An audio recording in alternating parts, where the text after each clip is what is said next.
আসসালামু আলাইকুম। ভৌগোলিকভাবে তুরস্ক আর ইসরায়েলের দূরত্ব অনেক। দেশ দুটির কোনো যৌথ সীমান্ত নেই।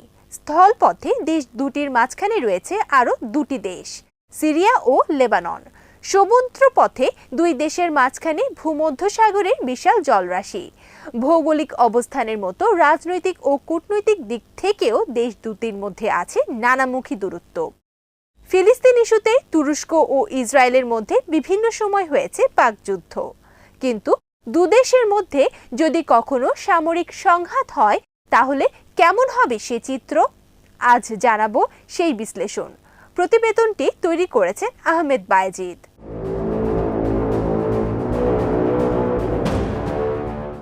উনিশশো সালে তুরস্ক প্রথম মুসলিম দেশ হিসেবে ইসরায়েলকে স্বীকৃতি দেয়।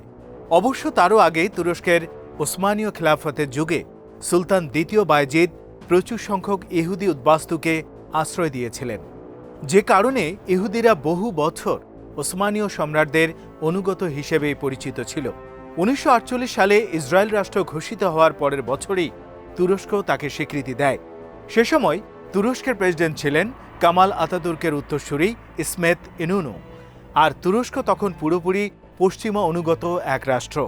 2002 সালে এরদোয়ানের নেতৃত্বাধীন একে পার্টি ক্ষমতা আসার পর প্রথম দিকে সম্পর্ক এগিয়েছে স্বাভাবিকভাবে। 2008 সালে গাজায় ইসরায়েলি বিমান হামলার পর থেকে সম্পর্ক খারাপ হতে থাকে।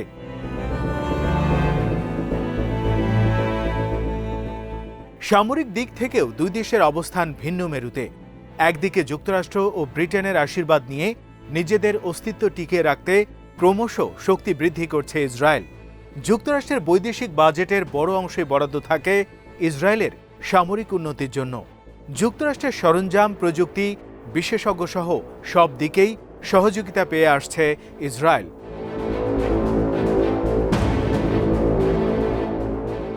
অন্যদিকে নিজস্বভাবে স্বাবলম্বী হয়ে ওঠার অনন্য এক উদাহরণ তুরস্ক।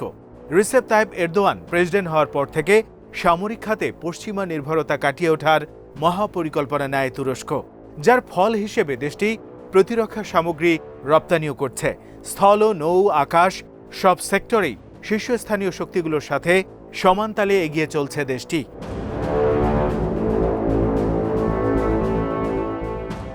সামরিক শক্তি বিষয়ক ওয়েবসাইট গ্লোবাল ফায়ার পাওয়ারের র্যাঙ্কিংয়ে দুই দেশের পার্থক্য অনেক। এই তালিকায় তুরস্কের অবস্থান বিশ্বে 11 নম্বরে আর ইসরায়েল আছে 20-এ।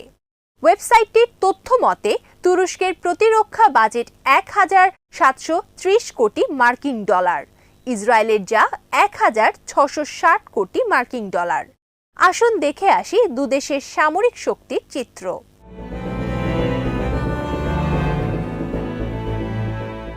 তুরস্কের সামরিক বাহিনীর মোট জনবল 8,95,000, যার মধ্যে সক্রিয় সদস্য 3,55,000, রিজার্ভ সদস্য 3,80,000।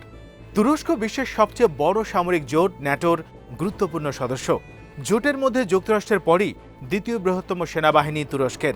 শুধু সংখ্যার দিক থেকেই নয়, প্রশিক্ষণ, সরঞ্জাম ও নৈপুণ্যেও তারা বিশ্বের শীর্ষস্থানীয় বাহিনীর একটি।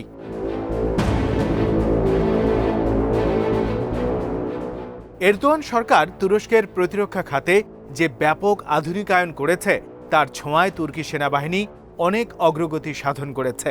অবশ্য 2015 সালের অভ্যুত্থান চেষ্টার পর দেশটির সেনাবাহিনীর অনেক সদস্যকে গ্রেপ্তার করা হয়েছে।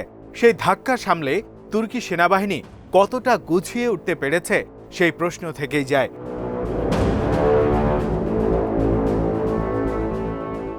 প্রতিরক্ষা বাজেটের মতো লোকবলেও পিছিয়ে রয়েছে ইসরায়েল।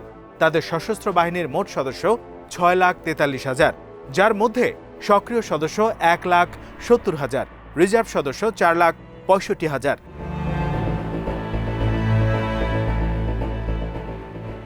স্থলযুদ্ধের জন্য সমরাস্ত্রের দিক থেকেও দুই দেশের ব্যবধান অনেক। তুরস্কের ট্যাঙ্ক রয়েছে 3,045টি আর ইসরায়েলের আছে 1,650টি। শাহজাওয়াজান তুরস্কের 11,630টি, ইসরায়েলের 7,500টি। সেলফ প্রোপাল্ড আর্টিলারি বা ভ্রাম্যমাণ কামান তুরস্কের 943টি, ইসরায়েলের 650টি। টাউড আর্টিলারি বা অন্য যানবাহনের ওপর স্থাপনযোগ্য কামানের সংখ্যা তুরস্কের 1,200টির বিপরীতে ইসরায়েলের আছে মাত্র 300টি। আর তুরস্কের রকেট, প্রজেক্টাইল 407টি, ইসরায়েলের আছে 100টি।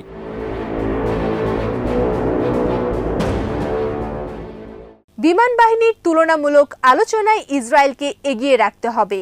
তুর্কি বিমান বাহিনীর মোট বিমান সংখ্যা 1056টি, যার মধ্যে ফাইটার জেট 206টি, অ্যাটাক হেলিকপ্টার রয়েছে 104টি। ইসরায়েলের মোট 595টি এয়ারক্রাফটের মধ্যে ফাইটার জেট 241টি, অ্যাটাক হেলিকপ্টার 48টি।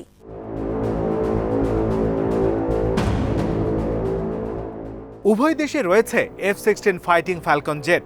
তুরস্কে রয়েছে 245টি, যার মধ্যে 87টি প্রশিক্ষণের জন্য ব্যবহৃত হচ্ছে, আর ইসরায়েলে রয়েছে 175টি। প্রথম দিকে যুক্তরাষ্ট্রের থেকে কিনলেও পরবর্তীতে নিজেরাই এটির উৎপাদন শুরু করে আঙ্কারা। বিশ্বের যে 5টি দেশ F-16 ফাইটার তৈরি করে তাদের একটি তুরস্ক। দেশটির তৈরি F-16 এর প্রধান ক্রেতা মধ্যপ্রাচ্যের দেশগুলো। এছাড়া 48টি F-4 প্যান্থাম ফাইটার রয়েছে তুরস্কের বহরে। রয়েছে বেশ কিছু বোম্বার এবং যুক্তরাষ্ট্র ও ফ্রান্সের তৈরি অন্যান্য মিলিটারি এয়ারক্রাফট।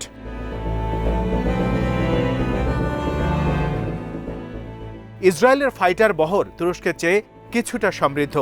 F-16 ছাড়াও দেশটির রয়েছে 16টি F-15 ঈগল ও 25টি F-15 স্ট্রাইক ঈগল। আছে অ্যাপাচি সহ বেশ কয়েক ধরনের অ্যাটাক হেলিকপ্টার। এছাড়া যুক্তরাষ্ট্রের তৈরি পঞ্চম প্রজন্মের স্টেলথ ফাইটার F-35 এর 23টি বিমান পেয়েছে ইসরায়েল। তুরস্ক একই প্রোগ্রামে থাকলেও রাশিয়ার কাছ থেকে এয়ার ডিফেন্স সিস্টেম কেনার কারণে তাদের বিমানগুলো সরবরাহ স্থগিত রেখেছে ওয়াশিংটন।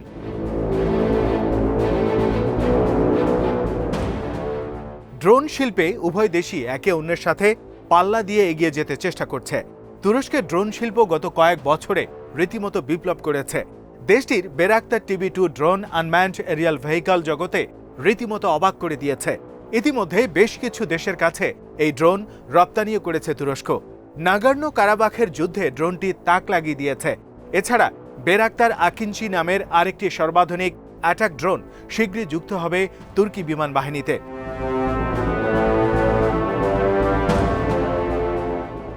ড্রোন বহরের শক্তি অর্জন করেছে ইসরায়েলও। তাদের হেরন, এইতান, হার্পি সহ বেশ কিছু অ্যাটাক ড্রোন রয়েছে, যেগুলো ইসরায়েলের এয়ার অ্যাটাককে সমৃদ্ধ করেছে।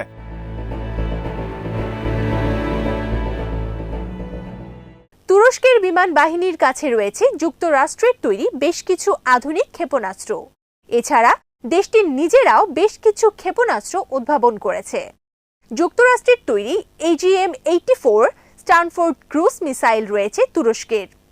এছাড়া AGM-88 অ্যান্টি রেডিয়েশন মিসাইল ছাড়াও নিজস্ব তৈরি 3 ধরনের এয়ার টু সারফেস মিসাইল ব্যবহার করেছে তুরস্ক।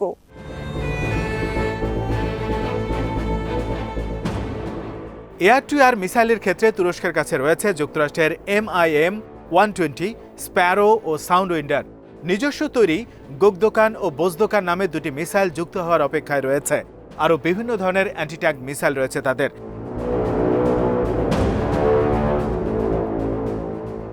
ইসরায়েলের কাছে আছে যুক্তরাষ্ট্রের তৈরি Maverick, hellfire, Python two air surface missile. এছাড়া যুক্তরাষ্ট্রের প্যাট্রিয়ট ক্ষেপণাস্ত্র আছে ইসরায়েলের কাছে। তুরস্ক এই প্রতিরক্ষা সামগ্রী কিনতে চেয়েও পায়নি ওয়াশিংটনের কাছ থেকে। এছাড়া ইসরায়েলের রয়েছে জেরিকো 2, জেরিকো 3 নামের 2 ধরনের ব্যালিস্টিক মিসাইল। দ্বিতীয়টি পারমাণবিক ওয়ারহেড বহন করতে পারে বলে ধারণা করা হচ্ছে। তুরস্কের কোনো ব্যালিস্টিক মিসাইল নেই। এছাড়া ইসরায়েলের মতো পারমাণবিক অস্ত্র নেই দেশটির হাতে।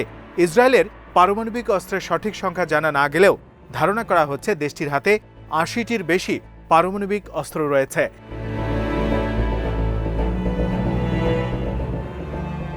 এয়ার ডিফেন্স সিস্টেমের ক্ষেত্রে তুরস্ক হাতে পেয়েছে রাশিয়ার তৈরি সর্বাধুনিক S-400 এয়ার ডিফেন্স সিস্টেম, যেটি কেনা নিয়ে দেশটির সাথে যুক্তরাষ্ট্রের বিরোধ চলছে গত কয়েক বছর ধরে।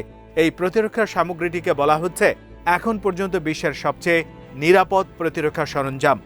S-400কে ফাঁকি দিয়ে তুরস্কের আকাশ সীমায় শত্রুর মিসাইল কিংবা বিমান প্রবেশ করা কঠিন। এছাড়া যুক্তরাষ্ট্রের তৈরি MIM-23 স্ট্রেঞ্জার ও নিজস্ব উৎপাদিত হিসার মিসাইল ডিফেন্স সিস্টেম আছে তুরস্কের।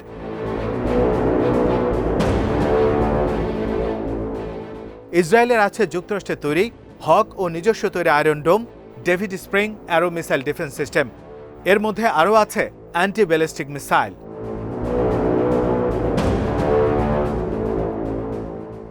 নৌশক্তিতে অনেক এগিয়ে আছে তুরস্ক। দেশটির মোট সামরিক নৌযান 149টি, আর ইসরায়েলে সেই সংখ্যা মাত্র 65টি। কোনো দেশেরই নেই বিমানবাহী রণতরী। তুরস্কের ফ্রিগেট আছে 16টি, করভেট 10টি। ইসরায়েলের কোনো ফ্রিগেট নেই, করভেট 4টি। আসুন দেখে আসি দু দেশের নৌশক্তির চিত্র।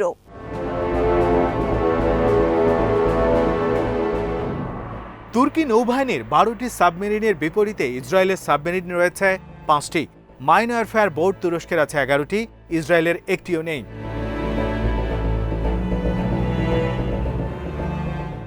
ইসরায়েলের সাথে সামরিক সংঘাত বাঁধলে তুরস্কে এগিয়ে থাকবে তার বিশাল নৌবহর ও সাইপ্রাসের সামরিক ঘাঁটির কারণেই। সাইপ্রাস থেকে তুর্কি ফাইটার আকাশে উড়লে তারা সহজেই ইসরায়েলে পৌঁছাতে পারবে। আবার ভূমধ্য সাগরের বিশাল সমুদ্র সীমায় তুর্কি যুদ্ধজাহাজগুলো থেকে হামলা শুরু হলে বিপদে পড়তে হবে ইহুদিবাদী দেশটিকে। অন্যদিকে ইসরায়েল বিমান শক্তিতে এগিয়ে থাকলেও এত দূরত্ব অতিক্রম করে তুরস্কের ভূখণ্ডে গিয়ে হামলা করা সহজ হবে না তাদের জন্য।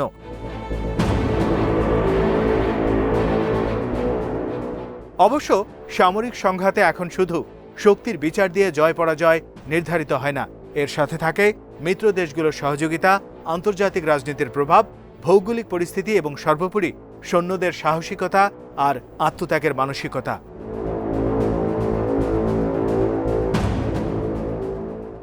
আজ এখানেই শেষ করছি। সমরাস্ত্র প্রতিরক্ষা ও কূটনীতির নানা তথ্য জানতে চোখ রাখুন বিডি ভিউজ ইনফোটেইনমেন্টে। চ্যানেলটি ভালো লাগলে সাবস্ক্রাইব করুন। আল্লাহ হাফেজ।